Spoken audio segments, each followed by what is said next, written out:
Bueno, buenas tardes, gracias por venir. Hoy es el último Conversation Orgull que hacemos lo hacemos aquí en Elche.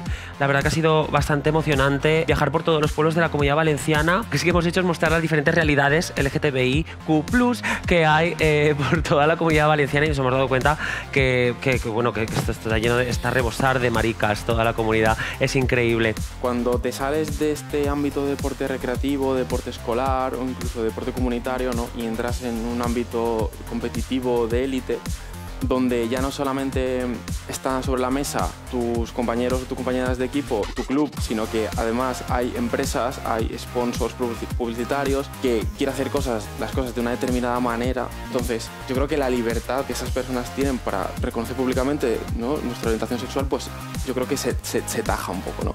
¿Las mujeres homosexuales estarían menos estigmatizadas a la hora de salir del armario en el deporte? Un chico lo tiene mucho más complicado que una chica. Las chicas lo tenemos sencillo.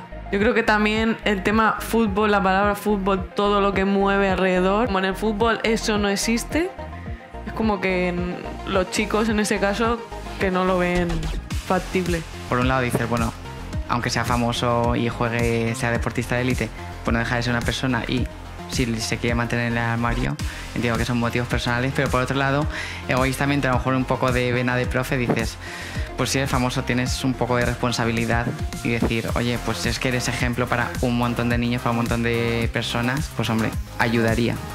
Pero claro, tampoco se lo puedes exigir porque es algo de su vida personal.